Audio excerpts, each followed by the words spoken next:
नमो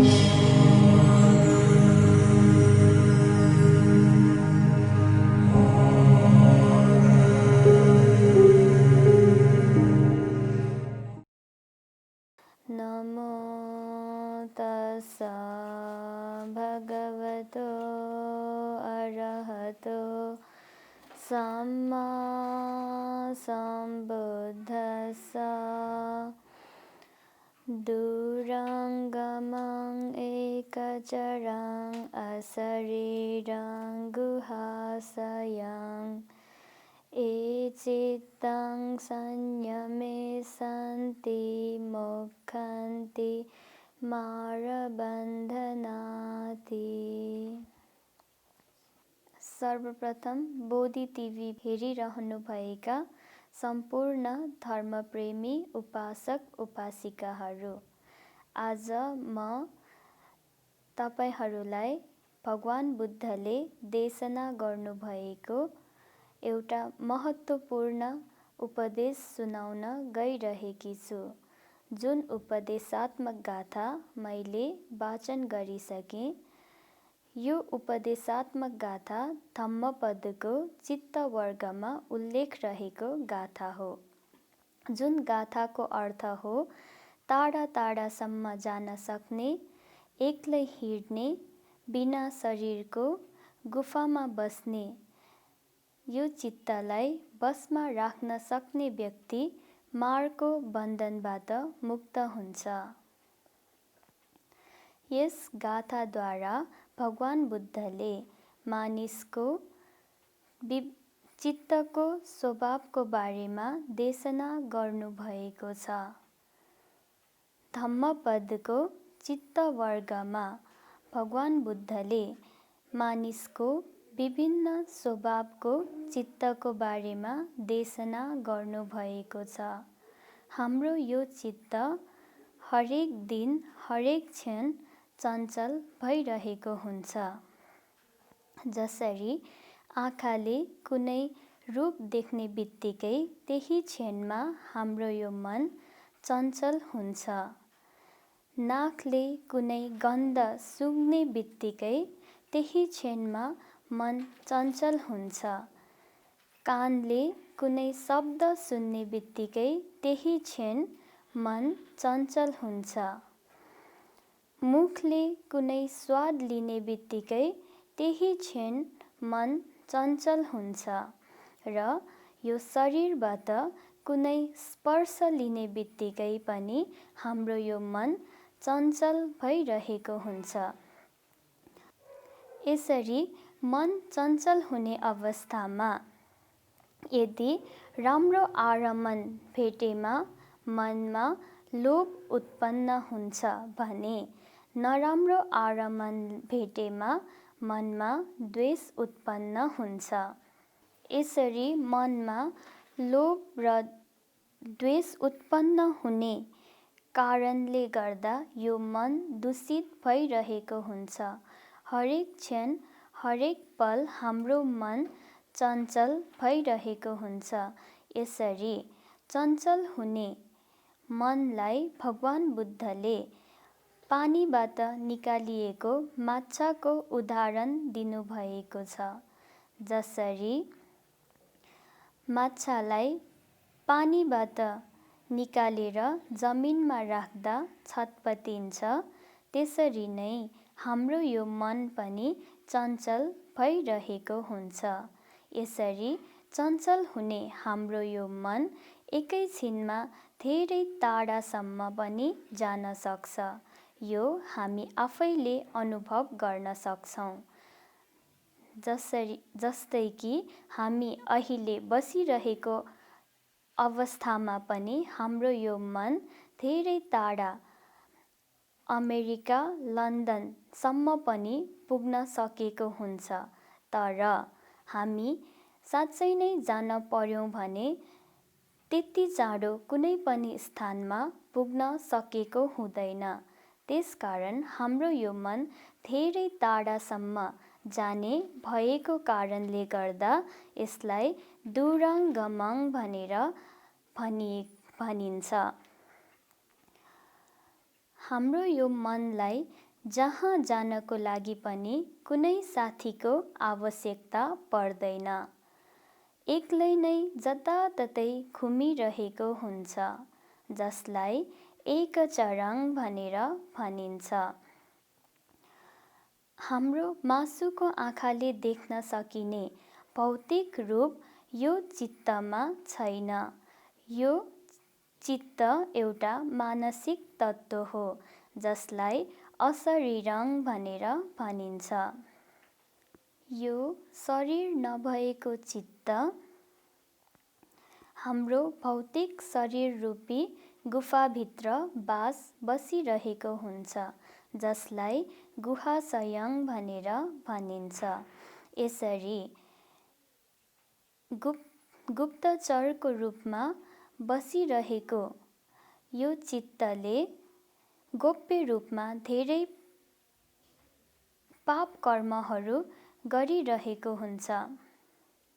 यसरी पाप कर्मबाट अलग्ग हुनको लागि हामीले आफ्नो मनलाई बसमा राख्न सक्नुपर्छ। यसरी हामी पाप कर्मबाट अलग्ग हुनको लागि हामीले आफ्नो मनलाई बसमा राख्नुपर्छ भनी भगवान बुद्धले देशना गर्नुभएको छ। भगवान बुद्धले यो गाथा श्रावस्तीमा रहनुभएको अवस्थामा सङ्गरक्षित भन्ने भिक्षुको कारणमा देशना गर्नुभएको थियो।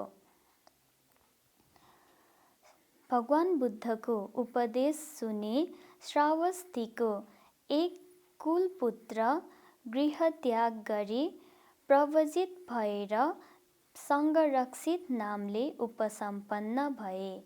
उपसम्पन्न भएको केही समयपछि नै उनले अरहत ज्ञान प्राप्त गरिलिए। सोही समयमा उसको बहिनीलाई पुत्ररत्न लाभ भयो। उनैको नामबाट आफ्नो भान्जाको नाम भागेनेय सङ्गरक्षित भनेर राखियो। भागेनेय सङ्गरक्षित पनि ठुलो भएपछि आफ्नो मामा कहाँ गएर प्रव्रजित हुन गए। प्रव्रजित भएर उपसम्पदा प्राप्त भएपछि गाउँको एउटा बिहारमा वर्षावास बस्न गए। वर्षावासको समयमा उनलाई त्यहाँ 7 हाते र 8 हाते कपडा प्राप्त भयो। 7 हाते कपडा आफैले राख्ने र 8 हाते कपडा आफ्नो उपाध्यायलाई दिने विचार गरे। वर्षावास समाप्तपछि आफ्नो उपाध्यायको बिहारमा उपाध्यायलाई भेट्न गए। त्यही समयमा उपाध्याय बिहारबाट बाहिर रहेको थाहा पाए उनले बिहारमा आवश्यक सफासुग्घर गरी उपाध्यायको प्रतीक्षा गरिरहे।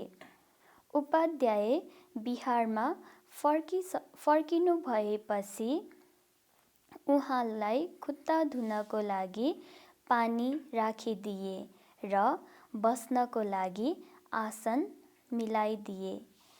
आसनमा बसिरहनु भएको उपाध्यायलाई उनले पङ्खाले हम्केर बसिरहे। अनि भागेनेय सङ्गरक्षितले उपाध्यायलाई आफूले ल्याएको कपडा दान गरे। उपाध्यायले मसँग अहिले चिवर परिपूर्ण छ, मलाई चाहिन्न, तिमी आफै परिभोग गर भनी उक्त दान स्वीकार गर्नु भएन।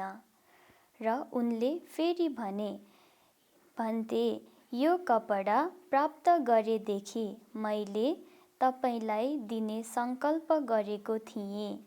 यस्तो भन्दा पनि उहाँले स्वीकार गर्नु भएन र उनले फेरि भने, भन्ते यदि तपाईले यो परिभोग गर्नुभएमा मलाई महत् फल प्राप्त हुनेछ। यस्तो भन्नुहुँदा पनि उपाध्यायले उक्त दान स्वीकार गर्नु भएन र पङ्खाले हम्केर उभिरहेका उनले मनमा नै सोच्न थाले, म गृहस्थी छँदा उहाँको भान्जा थिएँ, तर अहिले प्रव्रजित भएर उहाँसँग नै बसिरहेको छु, तर पनि उहाँले मैले दिएको दान स्वीकार गर्नु भएन। अब यहाँ बसेर के मतलब भयो र? बरु म प्रव्रजित भाव त्याग गरी जानु पर्यो भनी विचार गर्न थाले। यसरी विचार गरेका उनले फेरि सोच्न थाले, गृहस्थीमा बस्दा मैले केही न केही काम गर्नुपर्छ। यो काम गर्नको लागि म आफूसँग भएको 8 हाते कपडा बेच्छु। त्यो कपडा बेचेर आएको पैसाबाट बाख्रा किन्छु। बाख्राहरू चाँडै ब्याउने छन् र त्यो बाख्राहरूलाई पनि बेच्छु, जसबाट मलाई धन लाभ हुनेछ र त्यो धनबाट म विवाह बन्धनमा बाँध्नेछु। विवाह बन्धनमा बाँधेको केही समय पश्चात मलाई सन्तान लाभ हुनेछ, जुन सन्तानलाई लिएर म मामाको दर्शनार्थ बिहारमा जानेछु। यसरी बिहारमा गइरहेको अवस्थामा बीच बाटोमा म आफ्नो श्रीमतीसँग बच्चा माग्छु, तर उसले मलाई त्यो बच्चा दिँदैन र आफै नै बोक्छ, मलाई चाहिँ गाडा चलाउन लगाउँछ। त्यही समयमा उसको हातबाट त्यो बच्चा खस्छ र गाडाको पाङ्ग्रामा लाग्नेछ। सो अवस्थामा म रिसले चुर भई म उसलाई पिट्नेछु भनी विचारमा तल्लीन भएका उनले आफूले हम्किरहेको पङ्खाले आफ्नो मामा उपाध्यायलाई पङ्खाले हाने।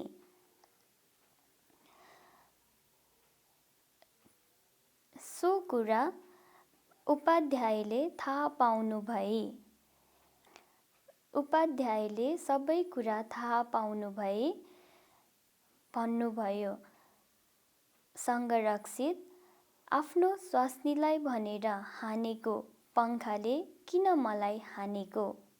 उपाध्यायको यो कुरा सुनि मैले गरेको कल्पना सबै उहाँलाई थाहा रहेछ भन्ने थाहा पाएर उनी तर्सिएर त्यहाँबाट भागे। सोही समयमा उनलाई त्यहाँ रहेका अन्य भिक्षुहरूले समातेर भगवान बुद्धकहाँ लगे। भगवान बुद्धले उसलाई किन समातेर ल्याएको भनी सोध्नुहुँदा अन्य भिक्षुहरूले सबै कुरा बताए। अनि भगवान बुद्धले के यो साँचो हो भनी भागिनेय संरक्षित स्थविरलाई सोध्नुहुँदा उनले हो भन्थे भनी जवाफ दियो र भगवान बुद्धले किन यसो गरेको त भनी सोध्नुहुँदा उनले सुरुदेखिको सबै कुरा भगवान बुद्धलाई विस्तृत रूपमा सुनाए। अनि भगवान बुद्धले चिन्ता नगर, टाढा भएर पनि यो मनले आरमनलाई देख्न सक्छ। राग, द्वेष र मोहको बन्धनबाट छुटकारा पाउनको लागि मेहनत गर्नुपर्छ भनी भगवान बुद्धले यो गाथाको उपदेश सुनाउनुभयो, जुन उपदेश सुनेर भागिनेय संरक्षित स्थविरले श्रोतापति फल प्राप्त गरिलिए। यो कथाबाट हामीले के शिक्षा लिन सक्छौँ त भन्दा, जबसम्म हामीले यो मनलाई सम्हाल्न सक्दैनौँ तबसम्म हामीले कुनै पनि ज्ञान हासिल गर्न सक्दैनौँ। उदाहरणको लागि, कक्षामा विद्यार्थी बसिरहेको अवस्थामा शिक्षकले पढाइरहेको कुरा ध्यान दिएन भने उसलाई के पढायो भन्ने ध्यानमा पनि हुँदैन र उसले केही पनि शिक्षा हासिल पनि गर्न सक्दैन। यसरी अहिले तपाईहरूले पनि यो उपदेश त सुनिरहनु भएको छ। सुरुदेखि अन्त्यसम्म ध्यान दिएर मन लगाएर यो कथा सुन्नु नभएको खण्डमा तपाईहरूले पनि यो उपदेशद्वारा कुनै पनि ज्ञान हासिल गरेर लिन सक्नुहुन्न। हामी सबै बौद्धहरूको प्रमुख उद्देश्य भनेको नै श्रोतापन्न, सकृदागामी, अनागामी र अर्हत मार्गफल लाभ गर्नु हो। यसरी यी ज्ञान हासिल गर्नको लागि हामीले आफ्नो मनलाई बसमा राख्न सक्नु पर्दछ। यसरी आफ्नो मनलाई बसमा राख्नको लागि भगवान बुद्धले समथ र विपसना ध्यान बारे देशना गर्नुभएको छ। समथ ध्यानद्वारा अस्थायी रूपमा हामीले आफ्नो चित्तलाई बसमा राख्न सक्दछौँ भने विपसना ध्यानद्वारा नित्य रूपमा हामीले आफ्नो मनलाई बसमा राख्न सक्दछौँ। यसरी विपसना ध्यानद्वारा नित्य रूपमा हामीले आफ्नो मनलाई बसमा राख्न सक्यौँ भने हामी चाँडै नै मारको बन्धनबाट मुक्त हुन्छौँ। हामीले निर्वाण प्राप्त गर्न सक्षम हुन्छौँ। हामीलाई यो उपदेशद्वारा भगवान बुद्धले दिनुभएको शिक्षा पनि यही नै हो। तपाईहरू सबैले पनि चाँडैभन्दा चाँडै यो संसारमा आफ्नो मनलाई बसमा राखेर चाँडैभन्दा चाँडै निर्वाण प्राप्त गर्न सकोस् भनी कामना गर्दछु। भवतु सर्वमङ्गलम्।